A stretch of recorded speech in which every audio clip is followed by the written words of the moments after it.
Boy, we've come a long way. You know, in the old days, there were no lights, no heat, no creature comforts.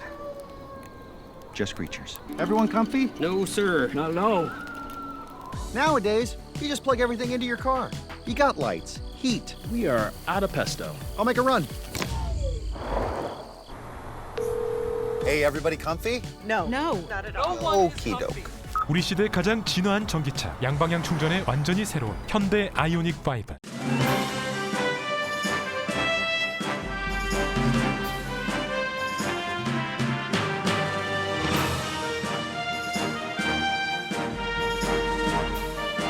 단풍이 물드는 10월, 라디오 서울과 함께 건강하고 활기찬 계절 맞이하세요. 강혜신의 오늘의 미국.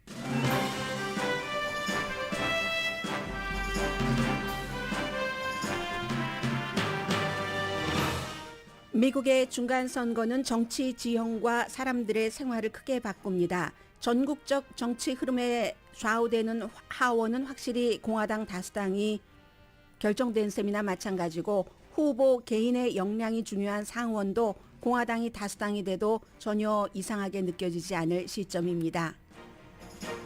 케빈 들레온 LA시 의원이 인종차별 발언 스캔들 이후 처음으로 한 인터뷰에서 사임하지 않겠다고 밝혔습니다. 신임 시의장과 인종차별 발언 피해자인 시의원은 재차 사임하라고 촉구합니다. 영국 총리가 취임 6주일 만에 사임하자 미국 언론은 후임이 누구일지를 추측합니다.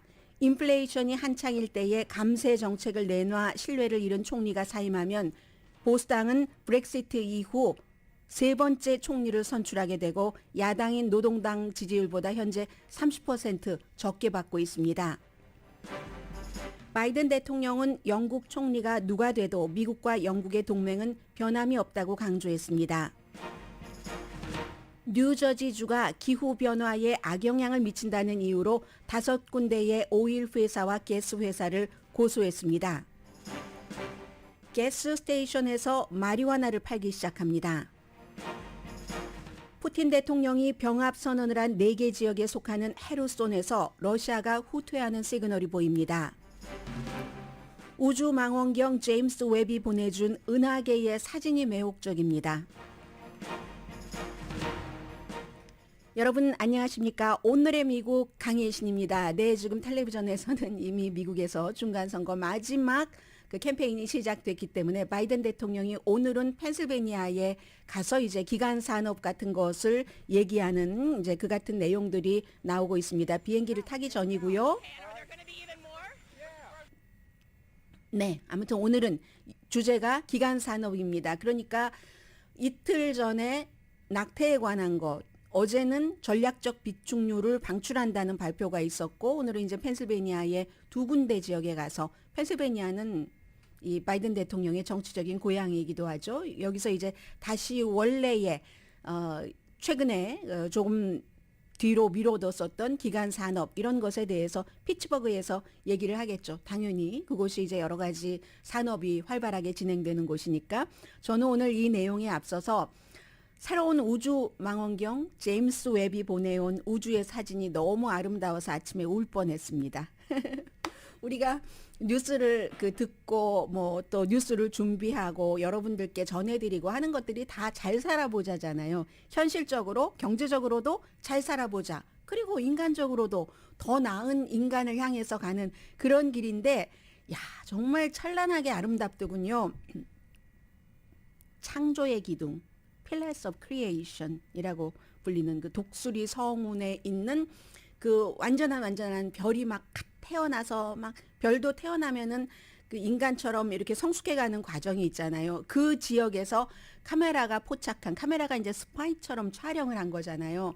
나사가 발표를 했는데 이렇게 보면서 대단한 말들이 질주하는 것 같다 하다가 어머 우리가 어떤 무슨 영화에서 본 마법의 성 같은 애 아니면 그 우주의 절벽 뭐 이런 생각을 많이 하고 있으면서 기술로도 만들어내는 그런 모습들이 많죠. 특히 영화, 만화 영화 같은데 보면은 반짝반짝 트윙클 트윙클 리틀 스타 하면서 파란 색깔 이런데 그렇게 창조하는 하는 것과는 너무 달랐습니다.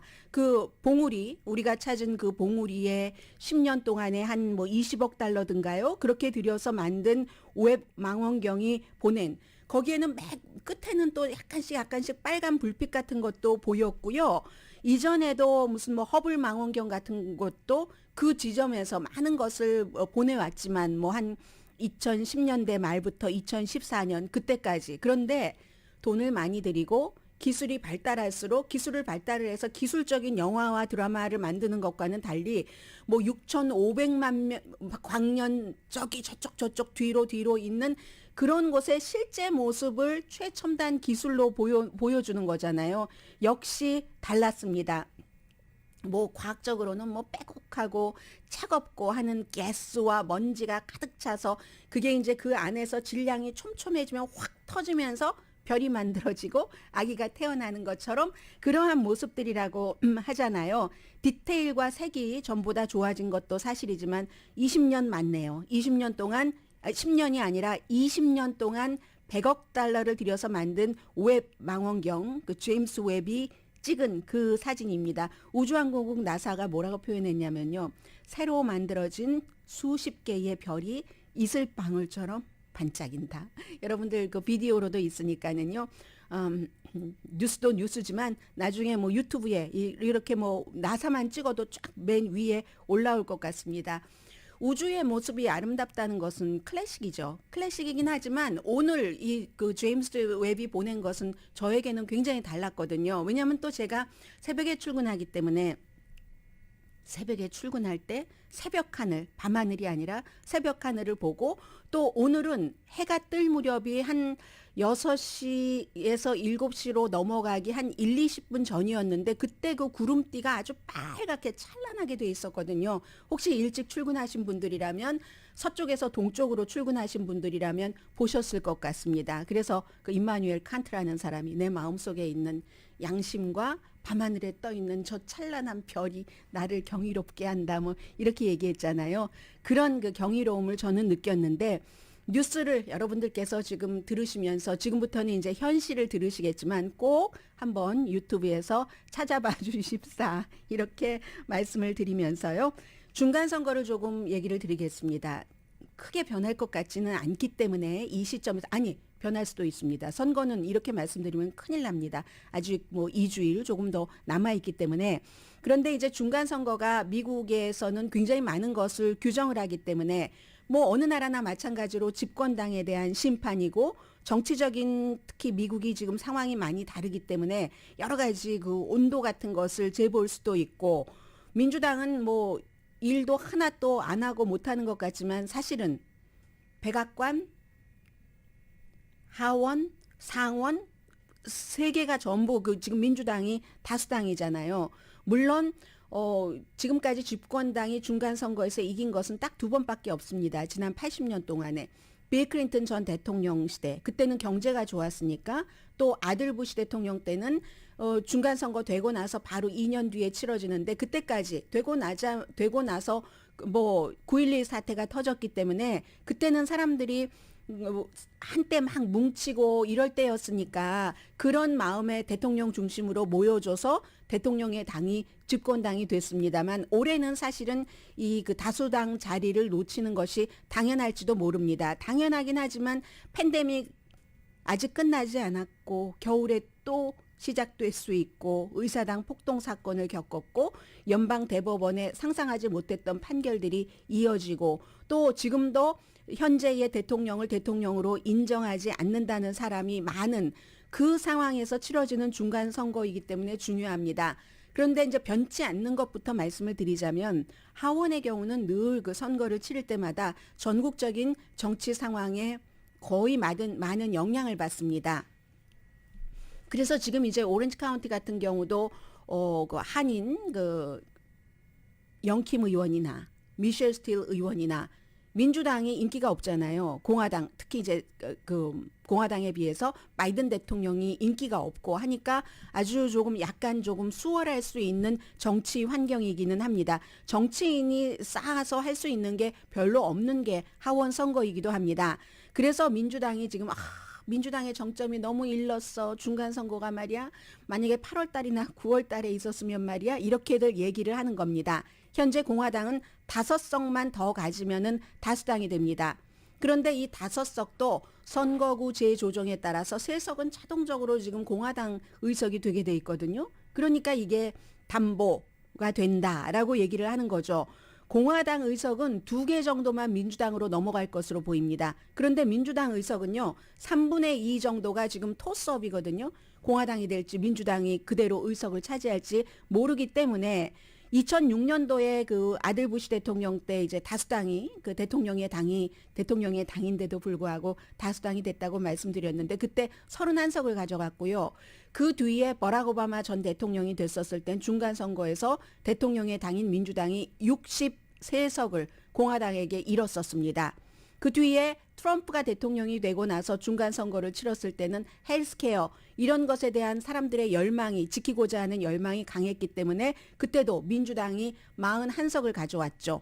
그리고 지금 이제 중간 선거를 4년 만에 치러지는 거지만 바이든 대통령의 지지율이 최근에 올라가긴 하지만 여전히 50% 아래입니다. 그렇기 때문에 지지율이 좀 올라가기 시작하기 전인 노동절 그 이전에는 아예 캠페인조차 하지 않았고 오늘 같은 경우는 그래도 좀 용기를 내서 용기를 내는 건 아니죠. 지금 이 정도면은 대통령이 얼굴 들고 다닐만 할 정도는 되니까 펜실베니아 피츠버그로 가는 거고요. 상원은 하원 선거와는 다릅니다. 하원은 이렇게 전반적인 분위기 또 그 현 정부에 관한 심판이지만 우선 그 임기도 다르잖아요. 하원은 2년, 상원은 6년. 그래서 상원은 100명 가운데 3분의 1씩 그 임기가 6년인데 다 바꾸면은 좀 그러니까 3분의 1씩 바꿉니다. 그런데 상원은 개인적인 역량이 선거 투표를 하는데 가장 중요하기 때문에 그래서 미치 매코넬 그 상원 공화당 원내대표가 계속 강조를 하는 겁니다. 본인은 지금 공화당의 상원 원내대표인데 후보의 자질이 문제다. 후보의 캐릭터가 문제다. 그러니까 이번에 저도 나 때문이 아니라 트럼프 전 대통령이 자질이 없는 사람을 후보로 만들었기 때문에 진 것이다라는 말을 미치 매코넬은 하고 싶은 겁니다.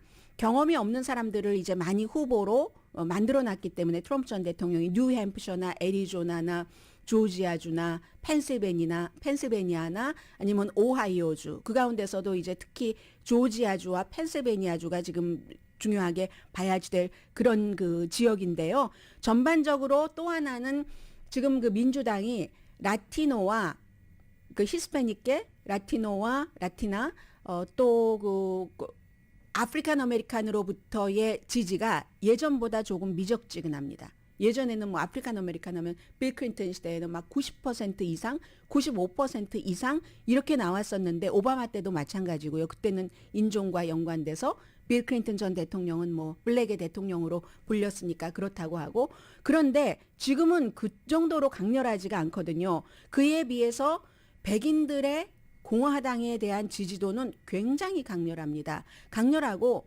또 워낙에 백인들이 그 투표율이 높습니다.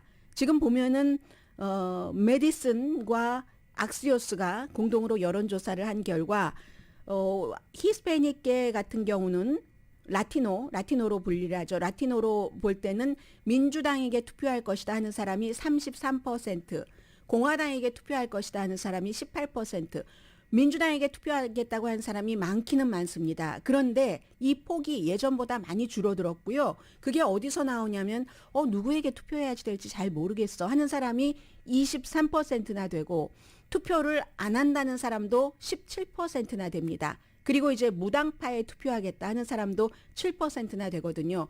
여기서 더 많이 가져가도 신통치 않을 판에 중간 선거에서 여기서 이제 점점 옅어지고 지지율이 옅어지고 백인의 지지율은 여전히 공화당 쪽으로 막 몰려 있고 하기 때문에 이제 이게 지금 민주당이 극복하기 어려운 거고요. 해서 어제 이제 바이든 대통령이 전략적 그 방출률을 비축유를 1,500만 배럴을 12월 달에 방출을 한다 하면서 공화당이 정치적이지 이거 선거 얼마 안 내버려두고 말이 되는 거야 하니까 정치적인 게 아니라 미국 국민들이 힘드니까 그렇게 하는 거다. 공화당은 지난 4개월 동안 이 가솔린 값이 올라가고 내려가고 시소 게임을 할 때 뭘 했느냐. 가솔린 값 낮추는 걸 오히려 원치 않지 않았는가라고도 얘기를 했고 푸틴 때문에 이렇다. 푸틴이 전쟁을 일으켜서 여러 가지 불안정한 상황 그런 것 때문에 그렇고 오일 회사들도 그렇지 하면서 오일 회사들이 돈을 굉장히 많이 벌었어요. 올해 그 2분기 동안 6군데 큰 오일 회사들이 이윤이 700억 달러라고 하는데 이럴 때 생산을 해라. 생산을 많이 해서 못 팔을까 봐 걱정해서 적절하게 생산을 해서 값을 올리지 말고 우리가 나중에 남으면 값이 내려갔을 때 다시 사줄게. 어차피 전략적 비축률을 한 40% 정도는 방출을 했기 때문에 지금도 충분하게 전략적 비축률을 갖고 있기 때문에 이제 그 1억이 아니라 1,500만 배럴을 방출하긴 하지만 그래도 올해 한 40% 정도 그곳에서 꺼내 쓴 것을 또 우리가 채워놔야지 되니까 값이 싸주면 사줄 테니까 그거 좀 이렇게 많이 생산해서 가솔린 값 싸게 만들어서 일반인들 고통 주지 말아라라고 얘기를 했습니다. 전쟁을 치르고 있는 때에 그래서야 되겠는가. 그 돈이 많이 남아돈다고 그 돈으로 그 자사 주식 다시 사들이고 배당금 주고 주주들에게 이런 것만 하지 말고 라고 얘기를 하면서 열심히 선거 운동은 하고 오늘도 이제 기간 산업을 홍보하기 위해서 펜실베니아로 가기는 한다지만 그렇지만 왠지 그다지 쉽지 않아 보이는 민주당에게는 그런 중간 선거입니다.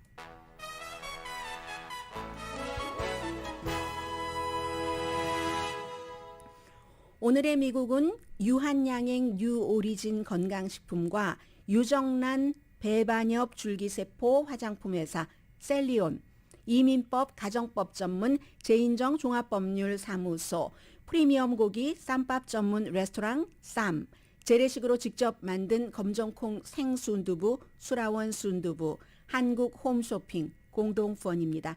잠시 뒤에는 로스앤젤레스 문제 조금 말씀드려야 될 것 같고요. 그리고 리스트러스 지금도 미국 텔레비전에 나오는데 영국 총리가 취임하고 44일 만에 사임을 했습니다. 이것은 제가 이 내용을 쭉 보면서 지금 한국의 정치판과 비슷하다 이런 생각도 조금 했거든요. 미국과 연관이 있으니까 이런 내용들 전해드리겠습니다. 잠시 뒤에 뵙겠습니다.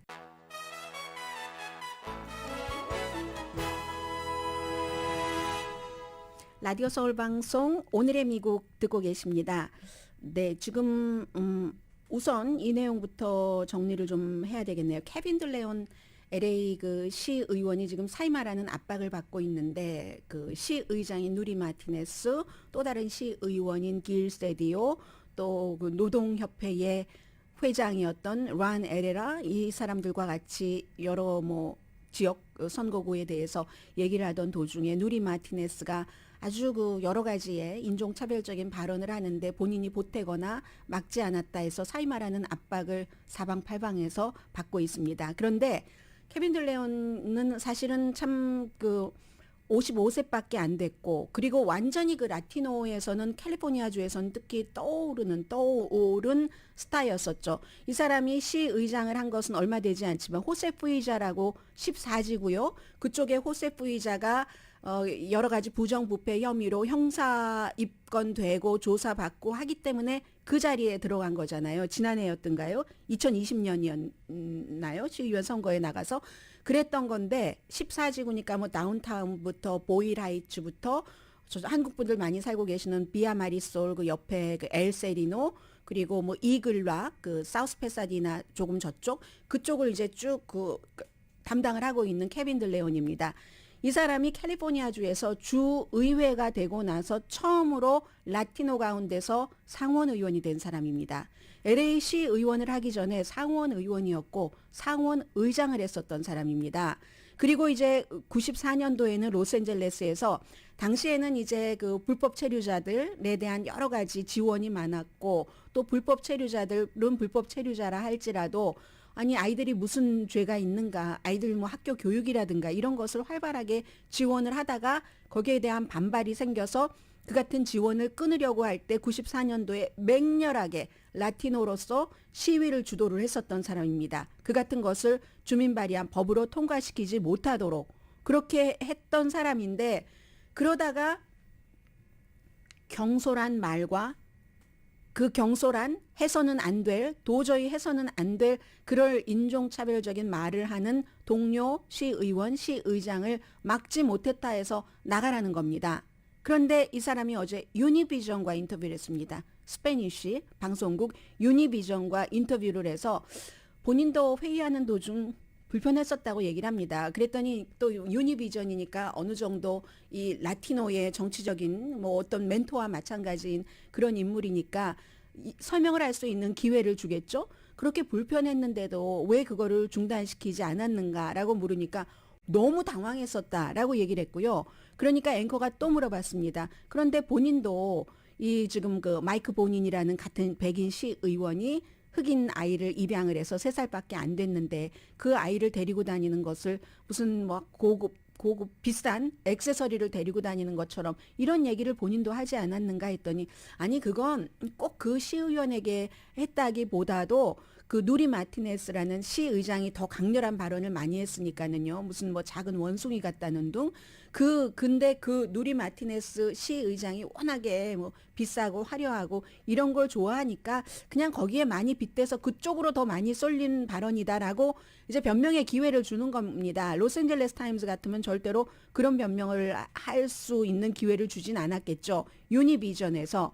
그런데 그래서 사임하시겠습니까? 사과한다고 했고 또 마이크 본인 의원에게도 다시 더 본격적으로 사과를 한다고 했고 하니까 사임하겠습니까? 하니까 노! 탁 잘라서 노! 아니요. 대단히 미안한 것 사실이지만 사임하진 않습니다. 제가 지금 코비드 19도 확산될 가능성이 있고 실업률도 그렇고 다 이제 특히 이제 지역구 라티노 이런 곳이 그런 지역이잖아요. 이 사람이 맡고 있는 지역이. 그리고 사람들이 지금 뭐 쫓겨날 판인데 집에서 여러 가지 코비드 19 이후에 했었던 그 시행 정책 같은 것이 중단이 돼서 그런데 내가 어떻게 이 일을 그만두느냐라고 얘기를 했습니다. 그 뒤입니다.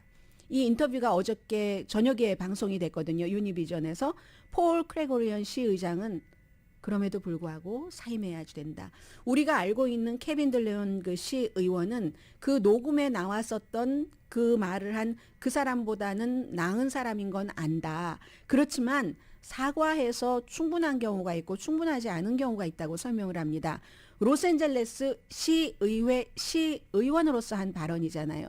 사적으로 친구들과 바베큐 하면서 한 얘기가 아니라 그 자리에서 다른 2명의 시의원과 1명의 노동협회 회장이 있는 자리에서 했었던 말과 그 말을 할 때 멈춤을 하도록 그렇게 하지 않았었기 때문에 우리 로스앤젤레스 시의회에는 인종차별, 그런 무례함, 이건 설 자리가 없다는 것을 세상에 보여줘야지 된다. 이건 이제 신임 폴 그 크레고리언 시의장으로서 15명의 시의원의 총 책임자니까 그거는 이제 이렇게 말하는 게 당연하고 있을 수 있는 일이죠. 모든 그 기구의 수장은 항상 그 기구의 어떠한 명예와 원칙과 이런 것을 지켜나가는 게 그 자신의 첫 번째 목표잖아요. 그리고 당사자입니다. 마이크 본인 시의원은 케빈 들레온 사임해야지 된다. 이 로스앤젤레스 시가 이걸 뒤로 하고 앞으로 나가기 위해서는 이렇게 얘기를 했습니다. 그래서 이제 유니비전의 이 인터뷰는 또 라티나 히스패닉계가 보면은 충분히 또 케빈 들레온을 어느 정도 이해할 수 있다고 생각을 하고 지지할 수도 있다고 생각을 하겠으나 그 밖에 이게 이제 이렇게 사임을 하지 않게 되면은 아프리칸 아메리칸과 라티노 사이에서의 긴장이 더 강화된다는 것은 더 아주 빡빡해진다는 것은 분명하고요. 그리고 강제로 퇴출시킬 방법은 없습니다. 본인이 사임하지 않으면. 물론 뭐 사람들이 청원하고 해서 리콜을 소환을 할 수는 있겠죠. 그러나 그 이전에는 이 사람이 2년 정도 임기가 남아있고 형사소송을 당할 때만 전임자, 그것도 또 아이러니하게 같은 지역구 전임자 바로 그 호세프이자 그 전임자가 형사소송을 당해서 그 자리를 내놓을 수밖에 없었고 그 자리에 이 케빈 들레온이 갔는데 일이 이렇게 돼 있습니다. 그래서 로스앤젤레스는 현재 이 케이스고요. 리스트러스 영국 총리가 사임한다 하고 발표한 것을 미국에서 탑뉴스로 보도를 하고 있습니다. 다른 어떠한 지금 미국은 이미 텔레비전 같은 경우는 시간대별로 탑뉴스가 하나는 정해져 있습니다. 지금부터는 중간선거 그날 개표 이후까지는 중간선거가 탑뉴스고 그리고 하나가 리스트러스 영국 총리가 취임한 지 6주일 44일 만에 사임 발표를 했습니다. 가장 뭐 짧게 총리를 한 사람이라고 하죠. 다음 주에 새로 선출을 한다고 하는데 이게 처음에 이 리스트러스가 당선됐을 때 여러분들께 그 전해드렸었던 것이 BBC 방송에서 가장 강조한 게 영국이니까는요. 이 리스트러스가 굉장히 인기 영합주의적이었다. 많은 지금 영국의 그 코비드 이후에 또 브렉시트에서 이미 탈퇴를 하기로 결정을 했기 때문에 후속 작업이 있죠. 그런 것에 대해서 너무 심각한 상황에 막 세금을 확 내리겠다고 한다던가 이거는 정말 인기 영합이다라고 했는데 그 인기 영합이 이긴 겁니다. 당내에서. 그 당시에 지금 이 상황에서 세금을 감면한다는 것은 영국에 너무나 위험할 수 있다라고 재무장관이 얘기를 했었어요. 그 재무장관이 떨어졌습니다. 2위가 됐었거든요. 그래서 이제 이런 일이 있었는데 본인도 공약을 이루지 못하겠다. 세금 감면 얘기했다가 나중에는 결국은 본인이 딱 본인과 거의 뭐죠?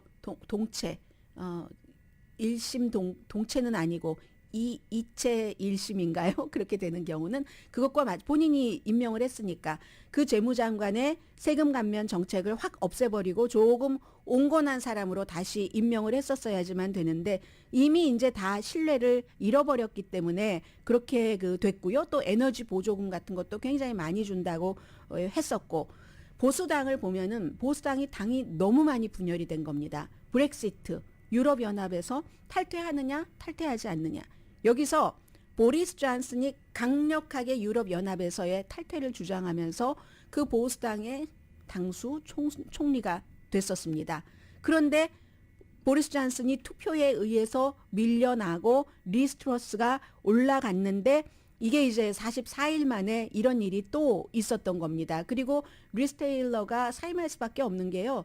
재무장관 해임하고 그리고 또 무슨 24시간 만에 국토안보부 장관, 그 밖에 몇몇 장관들도 다 사임했거든요. 그러면서 우리도 사임했으니까 당신도 사임하시오. 이건 아닙니다. 우리 당이 지금 여당이니까 이런 방향으로 영국을 이끌어 나가면 절대로 영국이 발전을 할 수가 없습니다. 지금 장관들이 그렇게 얘기를 했고 그리하여 너무 빨리 쓰러져 버린 그런 총리가 됐습니다.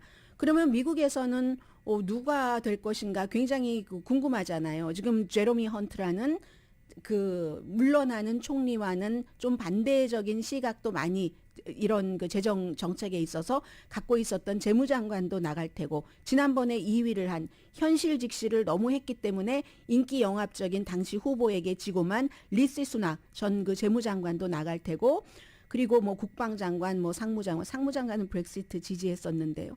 지금 현재 보수당이 노동당, 야당에 비해서 지지율이 30%나 떨어집니다. 물론 아직 선거가 2년 남았어요. 그래서 이제 제가 한국과 좀 비슷하다라는 생각을 하고 있는데 다른 건 있네요. 한국은 더불어민주당이나 국민의힘이나 다 그럭저럭 인기가 없지만 여기는 지금 보수당이라는 이유로 야당이 아니라는 여당이라는 이유로 야당보다 지지율이 30%나 뒤지고 있습니다. 2년 안에 선거가 없지만 지금 보수당에서 생각할 때는 우리가 지금 이걸 수습하지 않으면 2년 뒤에 저도 엄청나게 역사적으로 완전 완패한다는 것이 너무 분명하다라는 게 보수당의 얘기고요. 그리고 텔레비전에서 이렇게 보면서 좀 전에 이 리스트러스 총리가 총리로 딱 확정이 되고 나서 엘리자베스 2세 여왕에게 영국은 이제 군주제니까 여왕에게 가서 총리입니다 하고 인사하고 허락받고 하는 장면. 그리고 이틀 뒤인가 엘리자베스 2세 여왕이 숨졌었잖아요. 시기가 아주 저에게는 샤킹했었는데 그런데 그렇게 해서 44일 만에 또 다른 왕에게 어제 찰스 3세 엘리자베스 2세 여왕의 아들인 찰스 3세에게 사임하겠습니다 하고 사직서를 제출을 했습니다. 바이든 대통령의 말은 아주 간단하죠. 오늘 아침에 동맹은 변치 않는다. 그리고 리스트러스 총리가 그동안 미국과 같이 러시아의 우크라이나 침공에 대해서 강하게 대처해 준 것에 너무너무 감사한다. 이 두 사람 짧은 기간이지만 두 번 만났잖아요. 영국의 엘리자베스 2세 장례식 때도 만났고 그 뒤에 다음 날 유엔에서도 만났고 했기 때문에 굉장히 빨리 정치 사이클이 무척 빨리 바뀐다는 것을 느낄 수가 있습니다. 잠시 뒤에 경제 뉴스 전합니다.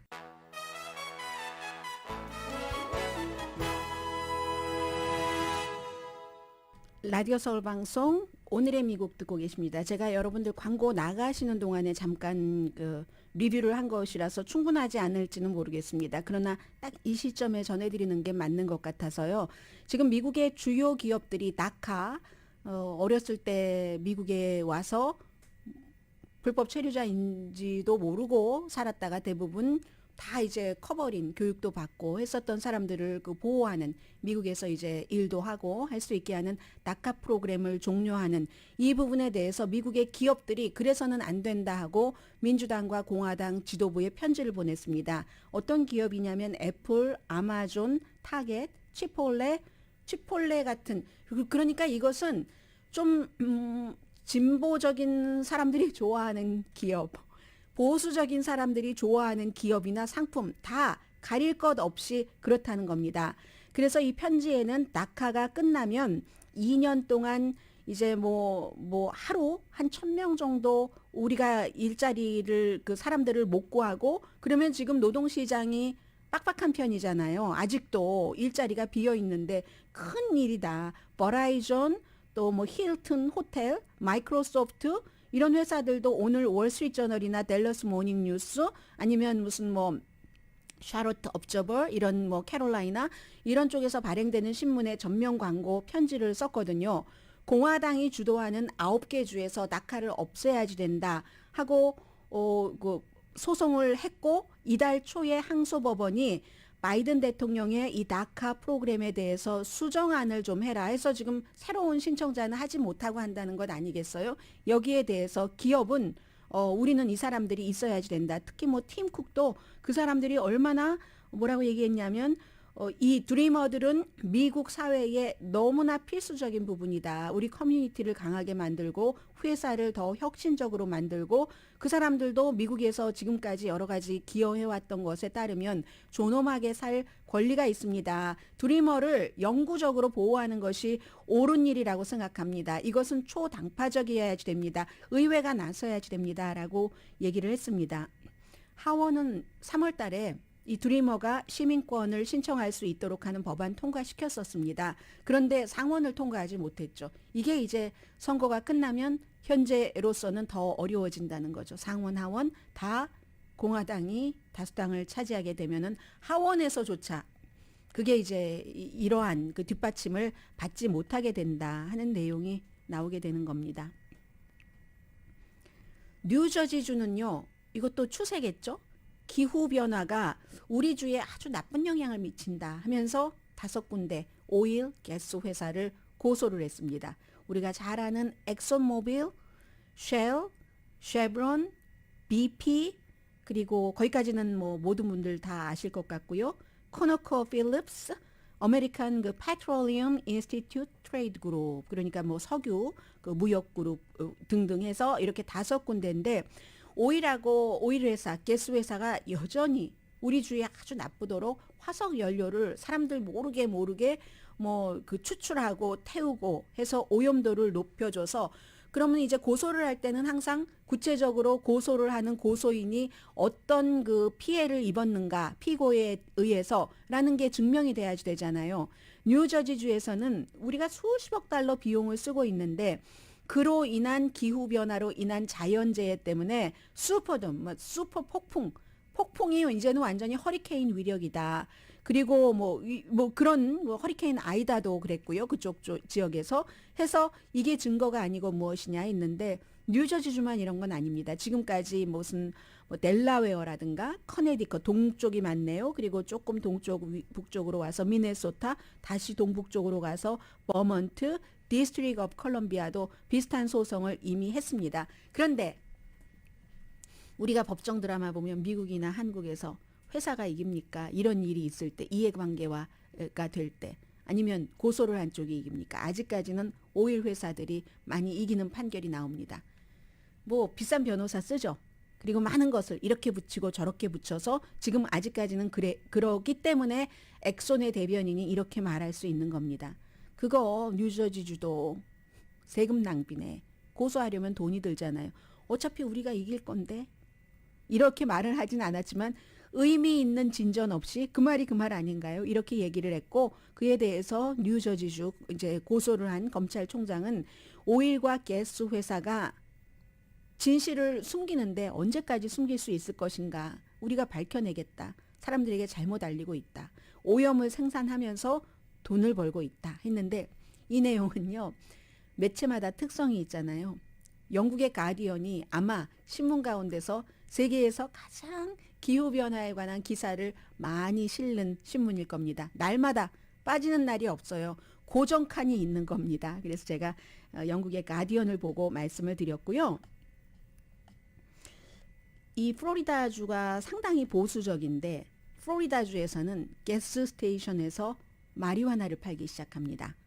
국제적인 그 컨비니언스 스토어라고 하는데 그런 스토어 이름이 Circle K. 플로리다주에서 이 방송 듣고 계신 분들 안녕하세요. 다 알고 계시겠네요. 그 회사와 마리화나 회사 그린썸이네요. 그린썸이라는 회사, 그린썸 인더스트리즈라는 회사에서 내년부터 플로리다주에서 이렇게 마리화나를 주유소에서 가스 스테이션에서 판다는 겁니다. 시작은 10군데에서 하는데 뭐 제가 뭐 그 이름까지 말씀드릴 필요는 없죠. 라이스 익스프레스라는 이름으로 판대요. 가스 스테이션이 이 서클 K가 600군데를 갖고 있다고 하거든요. 그런데 처음에 10군데에서 시작을 해보고 그리고 나서 이제 더 확장을 하든지 하겠다는 건데 그러면요. 이 가스 스테이션에서는 꽃도 판다네요. 참 로맨틱하네요. 꽃도 팔고 우리 캘리포니아주의 가스 스테이션과 마찬가지로 바쁜 사람이 먹을 수 있도록 미리 다 준비해 놓은 무슨 프리롤 같은 것도 팔고 그런데 여기에 이제 마리화나까지 판다는 얘기입니다. 마리화나가 뭐 미국에서 그 플로리다주에서는 의료용으로 지금 합법이고요. 플로리다주는 레저용은 어떻게 돼 있나요? 플로리다 레저용은 아니네요. 플로리다주는 이 의료용으로만 합법인데 미국의 37개 주에서 의료용으로 합법이고 19개 주에서는 레크리에이션용으로도 합법이고 이 워싱턴 DC도 마찬가지로 의료용, 레크리에이션 두 개 다 합법입니다. 그리고 이번에 중간 선거에서 5개 주가 레크리에이션으로 이 마리화나를 합법화할 것인가에 대한 주민 투표가 있거든요. 그런데 보수적인 주도 있어요. 뭐 메릴랜드도 있지만 알칸소, 미주리, 노스다코타, 사우스다코타도 이제 마리화나는 이 정도 됐으니까 미국 성인이 지난해에 마리화나를 해본 적이 있는가 하니까 49%가 해본 적이 있다고 답변을 했고 특히 여성들이 마리화나를 이렇게 레저용으로 하는 것을 지금 주도하는 그런 그 그룹에 속한다는 얘기 나오고 있습니다. 잠시 뒤에 뭐 우크라이나를 조금 말씀 안 드릴 수가 없고요. 그리고 이제 시간 보면서 다른 뉴스 조절해 보겠습니다.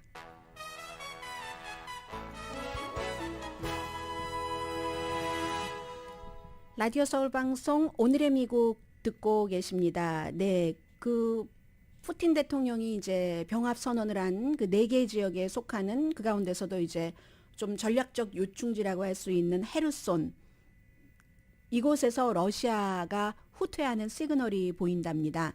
어제도 그랬었는데 어제보다 오늘 조금 더 그런 것 같거든요. 그게 이제 우크라이나의 드미프로 강이라는 곳에 있는데 흑해의 항구 도시고요. 그래서 사람들이 막 그 페리에 타고 러시아가 여기를 좀 맡아서 알아서 하시오 하고 지정했었던 사람들 그런 사람들까지 지금 탈출을 하고 있고 그리고 이제 그곳에서 책임을 맡고 일하는 사람들이 주민들에게 그 떠나야지 된다. 뭐 이런 얘기를 지금 하고 있다고 하고요.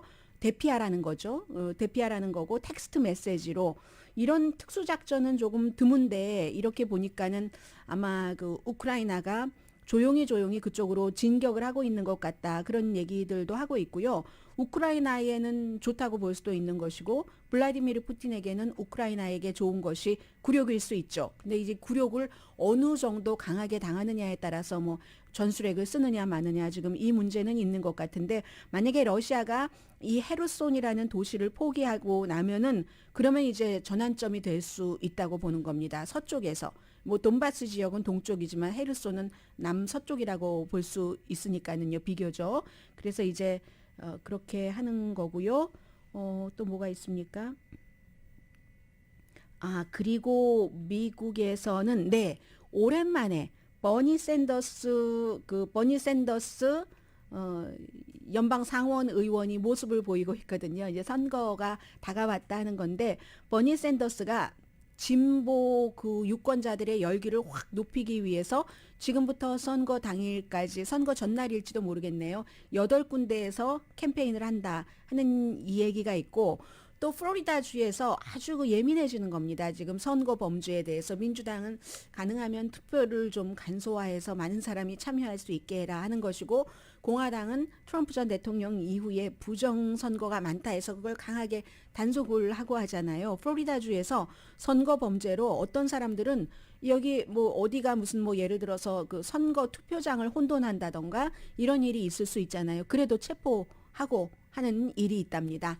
또 하나 중요한 것은 아마 지금부터 많이 얘기를 들으실 텐데 뭐 조지아주 얘기는 뭐 적절하게 드린 것 같고요. 적절보다 이상인지도 모르겠어요.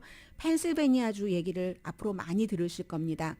펜실베니아에서 메흐멧 오즈 주로 이제 닥터 오즈라고 많이 알려져 있는 멜라니아 트럼프 여사가 제일 처음에 좋아하기 시작해서 나중에는 이제 트럼프 전 대통령도 좋아하면서 트럼프 전 대통령이 그를 강력하게 지지했었던 이 메흐멧 오즈, 닥터 오즈가 텔레비전에서는 너무 유명했지만 뭐 오프라 윈프리 때부터 유명했습니다. 오프라 윈프리가 뭐 책이라거나 인물이라든가 해서 막 그 한번 하면은 뭐 그냥 순식간에 스타가 되고 말잖아요. 그런 사람이 닥터 오즈인데 닥터 오즈가 펜실베니아주 그 상원 의원 선거에서 얼마 전까지 어려울 것으로 봤습니다. 왜냐하면 말이 너무 그 심각한 말 같은 것을 많이 그 했었기 때문에 뭐 코비드 19에 대해서도 그런데요. 방향이 지금 바뀌고 있다고 하거든요. 아직까지도 지금 그 부지사인 그 존 그 페터맨 이 사람 굉장히 유명했었어요. 막 반바지 입고 뭐 권위주의 이런 것 전혀 없고 인기가 있었는데 몇 주일 동안 여름에 그 심장질환 이런 것으로 그 병원에 입원을 하고 나서 퇴원을 하고 선거 캠페인을 확실하게 못하는 겁니다. 그랬더니 야 건강이 저렇게 악화된 사람한테 연방 상원 의원 자리를 맡길 수가 있어? 이런 거. 그리고 또 공화당에서는 거기에 대해서 막 포커스를 두고 선거 운동을 했겠죠. 그 결과 지금 지지도가 아직까지도 지금 그 부지사인 민주당 후보가 앞서가기는 합니다만은 48대 46%로 이 정도면은 2주일이면은 따라잡을 수도 있다는 얘기거든요. 그리고 어차피 여론조사 결과가 오차범위 아니기 때문에 정확한지 아닌지를 알 수가 없고 해서 펜실베니아주와 또 조지아주, 네바다주가 지금 공화당이 다수당이 되느냐 여기에는 가장 중요하게 지켜봐주는 그런 그 지역이라는 것 말씀드리고요. 오늘의 미국은 유한양행 뉴 오리진 건강식품과 유정란 배반엽 줄기세포 화장품 전문회사 셀리온, 이민법 가정법 전문 제인정 종합법률사무소, 프리미엄 고기 쌈밥 전문 레스토랑 쌈, 재래식으로 직접 만드는 검정콩 생순두부 수라원 순두부, 한국 홈쇼핑 공동폰이었습니다. 10시에 좋은 아침 좋은 하루 방송됩니다.